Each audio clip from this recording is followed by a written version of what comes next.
আসসালামু আলাইকুম। বারিস্তা পেজে আপনাদের সবাইকে স্বাগতম। আজকে আমি দেখাবো আপনাদের কিভাবে কফি মেশিন ক্লিন করতে হয়।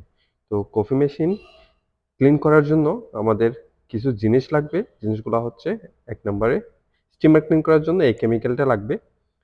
২ নম্বরে এইটা হচ্ছে কেমিক্যাল পাউডার। আর ৩ নম্বরে লাগবে আমাদের ক্লিন করার জন্য ভিতরে আর বাইরে সুন্দরভাবে ব্রাশ। ২ টা ব্রাশ লাগবে এরকম। তো আমি এই কাজে আমাকে সহায়তা করবে আমার শেফ মিস্টার কালাম।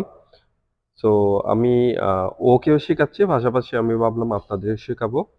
সো ১ম এ এটা দিয়ে হ্যাঁ, চারদিকে ঘুরাইতে হবে। এই বাটনটা চাপ দিতে হবে। চাপ দেওয়ার পরে আমাদের এভাবে আস্তে, আস্তে চারদিকে ঘুরাতে হবে। এই যে চারদিকে ঘুরালে কি হবে? চারপাশে কিছু সূক্ষ্ম জায়গায় কফি বিনস রয়ে যায়, এগুলা ক্লিন করতে হবে চারদিকে। তো এভাবে আমরা ১০ সেকেন্ড, ১০ সেকেন্ড করে ২ বার ক্লিন করব। এটাতেও সেম একইভাবে আমরা চারদিকে ঘুরাবো।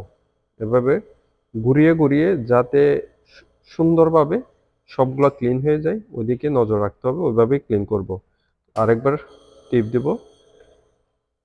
এরপর সুন্দরভাবে চারদিকে ক্লিন করব। এরপর হচ্ছে এই যে এই রাবারটা দিয়ে আমাদের এভাবে ঘোরাতে হবে।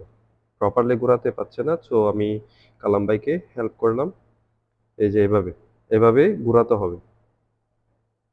এভাবে ঘোরা ১০ সেকেন্ড এভাবে ঘোরাতে হবে। এই যে এভাবে ঘোরাইলে কি হয়? এই আমাদের যেই ফিল্টারটা আছে, ফিল্টারের মধ্যে যে স্পেসু গুলা রয়ে যায়, যে সূক্ষ্ম, সূক্ষ্ম কফি বিনস গুলা রয়ে যায়, এগুলা ক্লিন হয়ে যায়। এভাবে ১০ সেকেন্ড, ১০ সেকেন্ড করে আমাদের ২ বার ক্লিন করতে হবে। এটা ক্লিন হয়ে গেছে। আমরা এবার সেকেন্ডটাতে যাব। তো সেকেন্ডটাতে ক্লিন করার জন্য এভাবে করতে হবে। তো আমরা এবার কি করব? এই যে এই বাটনটা, এটা ৩ টা বাটন আছে। ৩ টা বাটনের মধ্যে রাইট সাইডের বাটনটা এভাবে চেপে দেব ৫ সেকেন্ড। ৫ সেকেন্ড চেপে দেওয়ার পরে এই যে দেখতে পাচ্ছেন লাইটগুলা এরকম করতেছে। এরকম করার পরে আপনাদের কি করতে হবে? কেমিক্যাল নিতে হবে। কেমিক্যাল পরিমাণ মতো। হালকা করে, বেশিও না, বেশি কমও না। আপনাদের প্রয়োজন মতো অনুযায়ী কেমিক্যাল নিবেন। Like ৩ gram, that's enough. ৩ গ্রাম অথবা ২ গ্রাম।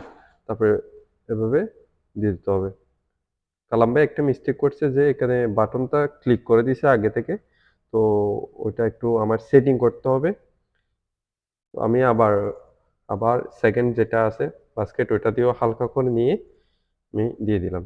তো এখানে কালাম ভাই একটু করে ইয়ে করছে। সো আমি আবার ব্যাকে গিয়ে আবার নতুনভাবে বাটনটা ক্লিক করতেছি। আপনারা দেখতে পাচ্ছেন। তো ২ টাই আমি টিক করলাম। টিক করার পরে আমি ব্যাকে গিয়ে আবার ১, ২, ৩, ৪, ৫ ৫ সেকেন্ড পরে আমি এভাবে ছেড়ে দেওয়ার পর দেখেন আবার এভাবে জ্বলতেছে। তো আমরা এই বাটনটা ক্লিক করব না। আমাদের যে বাটনের লাইট জ্বলতেছে ওইটাই ক্লিক করতে হবে। তো আমরা এভাবে মাঝখানেরটা এভাবে ক্লিক করব। দেখতে পারবো এখানে ১০০ সেকেন্ড থেকে নিচে আসবে। এটাও সেম ওভাবে আসবে। ওভাবে আসার পরে এটা ১০০ সেকেন্ড হয়ে যাওয়ার পরে ওটা অটোমেটিক ভিতরে ক্লিন হয়ে যাবে। তো এরপরে আমাদের আবার ২য় বার কি করতে হবে? ক্লিন করতে হবে। ঠিক একইভাবে ওটা ক্লিন হওয়ার যাওয়ার পর এটা মেশিনের নিয়ম হচ্ছে ২ বার।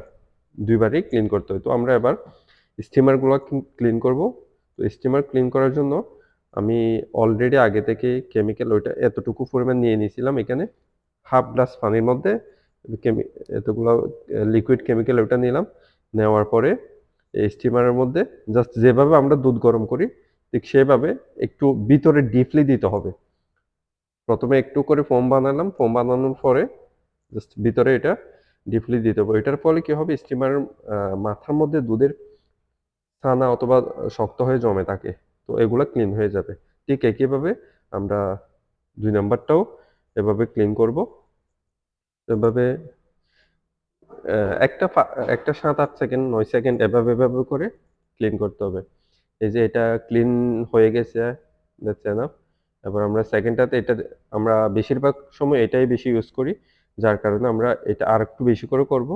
বেশি করে করে এটা এভাবে রেখে দিব। রেখে দেওয়ার পরে আমাদের মনে হয় যে এটা যদি ক্লিন হয়ে যায়, তারপর এটা বন্ধ করে দিব। আর এটা ওভারনাইট রেখে দিব। ওভারনাইট রেখে দিব কারণ এখানে দুধগুলা আপনার স্টিমারের মধ্যে একটু শক্ত হয়ে বেঁচে থাকে। যেগুলা অটোমেটিক আমরা যদি ওভারনাইট রাখি ওটা অটোমেটিক ক্লিন হয়ে যাবে। তো আমরা এটা দেখতে পাচ্ছি যে এটাও ক্লিন হয়ে গেছে। দেখেন এই যে মেশিন ক্লিন কেন করতে হয় দেখেন। আপনাদের ভালো স্প্রের জন্য এরকম এই যে এরকম পানি এগুলা বের হয় আরকি। মেশিন যদি ক্লিন না করেন প্রতিদিন। আমাদের প্রতিদিনই মেশিন ক্লিন করতে হবে যদি একটা ভালো এসপ্রেসো কফি থেকে একটা ভালো এসপ্রেসো যদি আমরা ইয়া করি। তো আমি এভাবে টিপ করে এটা ক্লিন করে আবার এভাবে ঢুকিয়ে দিব। এটাও ঠিক সেম।